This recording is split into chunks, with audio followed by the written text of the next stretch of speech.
Hello friends, आज हम देखेंगे डाटा स्ट्रक्चर के अंदर ग्राफ क्या होता है। मैं अपनी प्रीवियस वीडियोस में भी आपको बता चुकी हूँ कि ग्राफ क्या होता है, बट आज हम ग्राफ की कंप्लीट डेफिनेशन, उसको कैसे रिप्रेजेंट करते हैं, कितने टाइप के ग्राफ्स होते हैं डाटा स्ट्रक्चर के अंदर, वो सारी चीज़ें देखेंगे। ठीक है।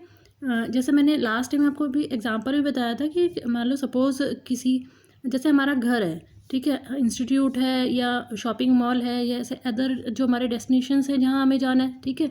तो इन डेस्टिनेशंस को, इन नोड्स को हम वर्टिसेस बोल सकते हैं कि ये हमारे वर्टिसेस हैं। और इनको कनेक्ट करने के लिए बीच में हमारे पास कोई एक पाथ गिवन होगा ना, एक पाथ भी हो सकता है, मल्टीपल भी हो सकते हैं। यहाँ से इस तरह से कनेक्ट करने के लिए ये इस तरह से आपस में एक दूसरे से कनेक्ट है। ठीक है।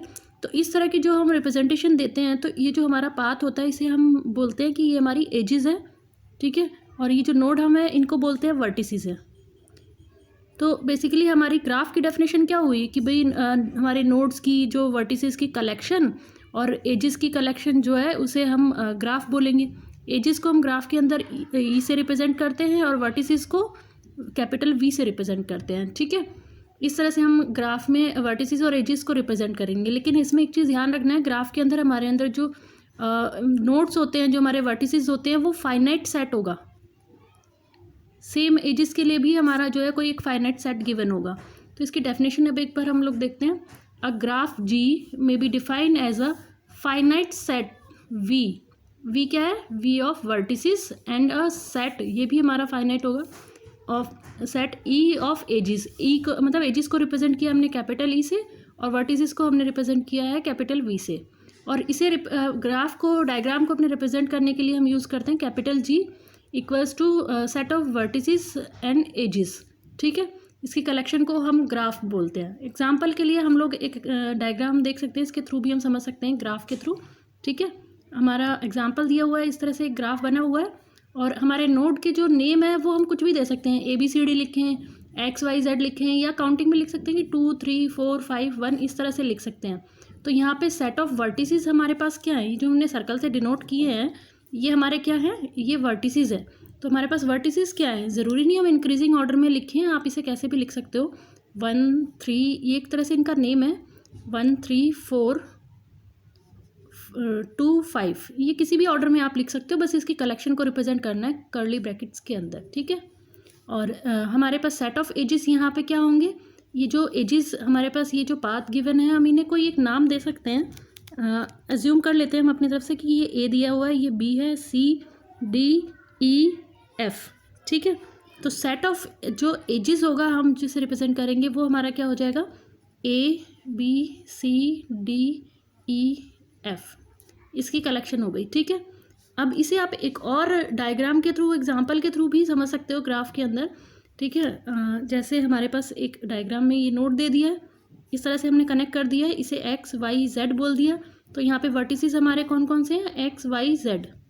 ठीक है। और ये जो हमारे यहाँ पे दिए हुए हैं, ये E1 E2 E3 एजिस के लिए दिखा दिया है। तो एजिस को हम किस तरह से दिखा सकते हैं, इस डायग्राम के अंदर ये XYZ हमारे जो है वो एजिस, वो वर्टिसेस हो गए, और E1 E2 3 एजिस। तो XYZ हमारा एजिस, सॉरी, वर्टिसेस का सेट हो गया, और E1 E2 E3 हमारा जो है एजिस का सेट हो गया। ठीक है। अब ग्राफ में कुछ और हमारी मेन पॉइंट्स होते हैं जो हमें ध्यान रखने हैं। जैसे सपोज़ हमारे पास कोई भी एक ग्राफ दिया हुआ है, इस तरह से दिया हुआ है। ठीक है। ये हमारी नोड्स हैं, यानी वर्टिसेस हो गए और ये आपस में कनेक्ट हो गए। ये हमारा एक एग्जांपल हमने लिया। ठीक है। अब इस एग्जांपल के अंदर आप एक चीज़, कुछ पॉइंट्स ध्यान देना कि हमारे पास वर्टिसेस तो होंगे ही होंगे, जो भी हम इनको नाम देंगे, डिफाइन करेंगे, लेकिन इन वर्टिसेस और एजेस के अलावा ना हमें देखना है कि क्या इसमें साइकिल कंटेन हो रहा है, क्या हमारे पास क्लोज्ड पाथ है। एजेस और वर्टिसेस तो होंगे ही होंगे, इसके अलावा क्या लूप दिया हुआ है, क्या कोई वेट जो है इसमें गिवन है। ठीक है। ये टर्म्स भी हमें ध्यान देनी होती है, इनके बिहाफ पे ही हम डिसाइड करते हैं कि हमारा जो ग्राफ है वो किस टाइप का है और वो ग्राफ है या नहीं है। ये डेफिनेशंस जो है फुलफिल कर रहा है नहीं ग्राफ की, जो हमारा डायग्राम है, ये सब हम इन पॉइंट्स को ध्यान में देख के करते हैं, जो मैं अभी आगे आपको जब टर्मिनोलॉजी समझाऊंगी ग्राफ की तब मैं आपको एक्सप्लेन करूँगी। ठीक है। अभी हम लोग देखते हैं कि ग्राफ के टाइप्स वगैरह हमारे क्या क्या होते हैं। अब हम देखते हैं कि डाटा स्ट्रक्चर के अंदर हमारे पास कितने टाइप्स के जो हमें ग्राफ है जो हमें अपने सिलेबस के अंदर पढ़ने हैं, ठीक है। वैसे तो हमारे पास ग्राफ के बहुत सारे टाइप्स होते हैं, लेकिन डाटा स्ट्रक्चर में मेनली हमें क्या पढ़ना है, डायरेक्टेड ग्राफ, अनडायरेक्टेड ग्राफ और वेटेड ग्राफ। ये हमें क्लियर होने चाहिए कि किस तरह के ग्राफ होते हैं। डेफिनेशन को समझने से पहले हम कुछ एग्जांपल समझ लेते हैं। सपोज़ हमारे पास जो ग्राफ दिया है वो इस तरह से दिया हुआ है कि ये हमारी नोट्स हैं ABCD और इनमें डायरेक्शंस दिए हुए हैं, ठीक है। तो एजेस तो हमारे पास यहाँ पे दी ही हैं, ये एजेस हैं हमारी, और वर्टिसेस भी दिए हुए हैं। लेकिन एजेस, वर्टिसेस, इनके अलावा हमारे पास क्या दिया है, डायरेक्शन। 3 चीज़ें दी हुई हैं। जिस डायग्राम में इस तरह से हमें डायरेक्शंस भी गिवन होंगी ना, वो डायरेक्टेड ग्राफ होते हैं। यानी इसका मतलब क्या है, ए से बी पे जाने का पाथ तो हमारे पास अवेलेबल है, ए से आप बी पे तो जा सकते हो, लेकिन बी से ए पे जाने का पाथ अवेलेबल नहीं है। तो ये दोनों कभी इक्वल नहीं होंगे, क्योंकि डायरेक्शन एक ही साइड है। ए से बी पे जा सकते हो, बी से ए पे नहीं जा सकते। सेम बी से सी पे जा सकते हैं हम, ठीक है, लेकिन सी से बी पे नहीं जाएंगे। तो ये कभी भी इक्वल नहीं आने वाले हैं, ठीक है।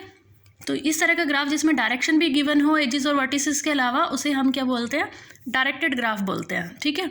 और हमारे पास अनडायरेक्टेड ग्राफ क्या होगा, ऑब्वियसली जिसमें डायरेक्शंस गिवन नहीं होंगी वो हमारा अनडायरेक्टेड होगा, जिसमें डायरेक्शंस नहीं दे रखी है हमारे पास।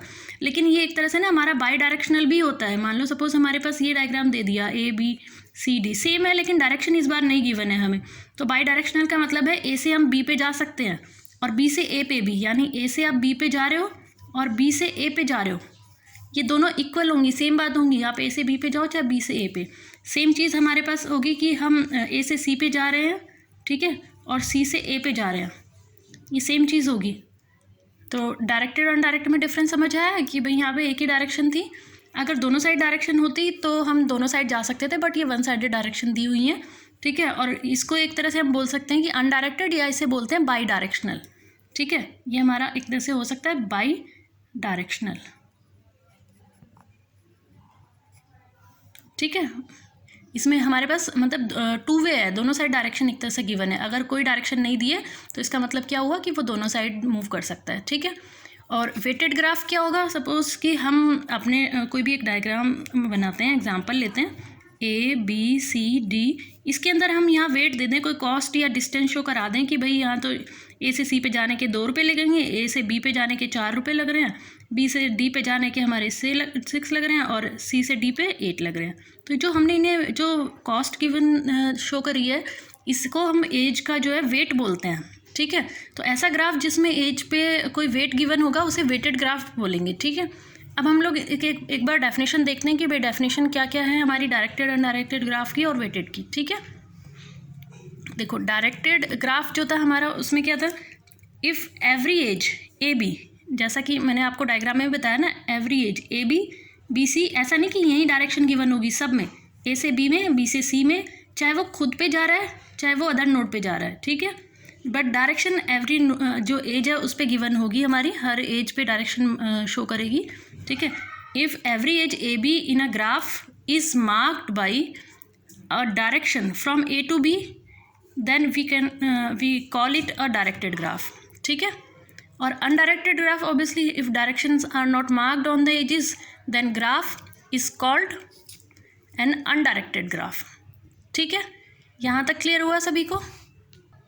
अब हम देखते हैं कुछ टर्म्स जो ग्राफ में यूज़ होती हैं हमारी, ठीक है। ग्राफ में हमारे पास यूज़ होता है path, cycle, edge, loop, weight, path length, adjacent vertices, ठीक है। अब इससे पहले हम एक एग्जांपल से समझ लेते हैं, फिर उसके बाद इसके एक बार डेफिनेशन पे आएंगे तो आपको शायद ज़्यादा अच्छे से समझ में आए। ये हमारा एग्जांपल है, हमें एक ग्राफ दिया है जिसमें नोड जो है हमारे वर्टिसेस जो है ABCD दिए हुए हैं और ये हमारी एजेस ये कनेक्ट हैं, ठीक है।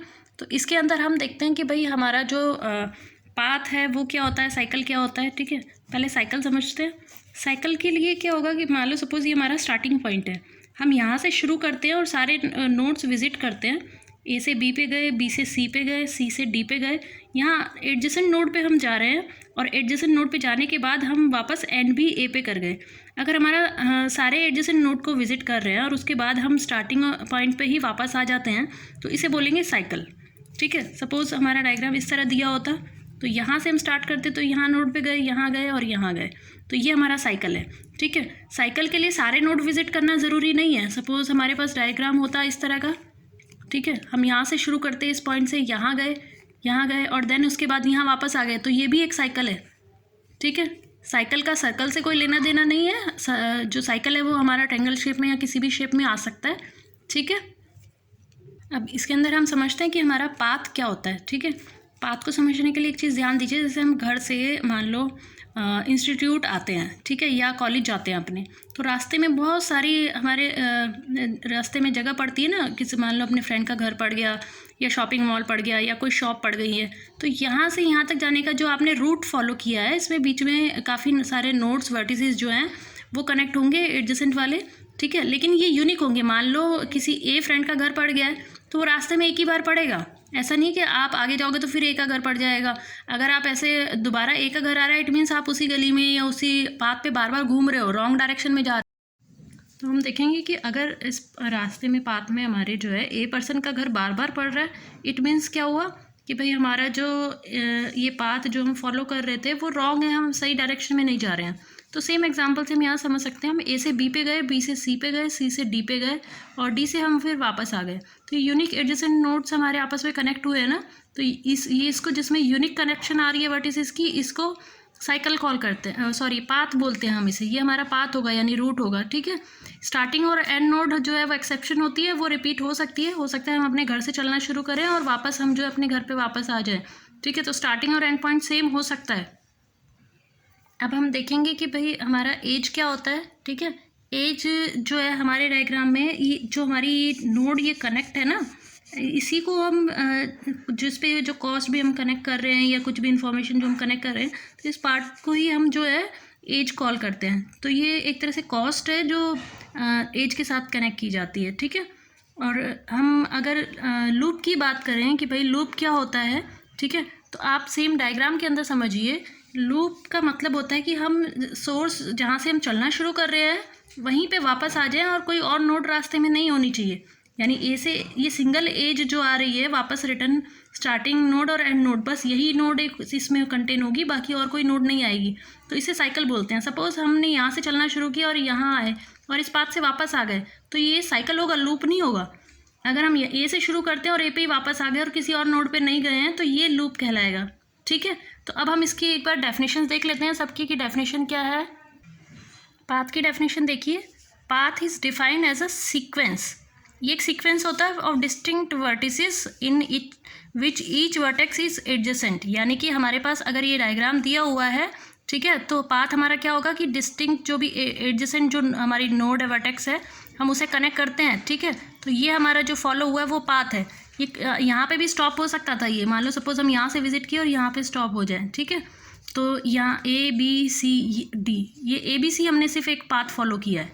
ठीक है, और साइकिल की बात करें तो हम यहाँ से स्टार्ट करके और वापस हमें यहाँ पे आना ज़रूरी है, तभी हम इसे साइकिल कॉल करेंगे। साइकिल की शेप कैसी भी हो सकती है। सपोज़ मान लो ये डायग्राम हमारा ऐसे बना होता, हम यहाँ से शुरू करते, यहाँ जाते और देन यहाँ पे, तो ये भी हमारा एक साइकिल होगा। ठीक है, तो साइकिल क्या है कि a graph contain cycle if there is a path of non zero length. यानी पाथ की कुछ लेंथ होगी ना, कि हम यहाँ से शुरू करके और ये इतने 1 2 3 इस तरह से कुछ लेंथ आ रही है। यहाँ पे लेंथ 1 2 3 4 लेंथ आ रही है, यानी 4 एजेस कनेक्ट हैं। यहाँ पे स्टार्टिंग और एंड नोड जो है हमारी वर्टेक्स जो है वो सेम होगी। ठीक है, और एज मैंने आपको क्या बताया था कि इस पर हम कोई वेट इस तरह से कोई कॉस्ट अगर हम अपने डायग्राम में अटैच कर देते हैं कि भाई ये इसकी कॉस्ट है या इस पर कोई वेट दिया हुआ है, तो इसी को हम क्या करेंगे, it is cost associated with edge, इसे एज कॉल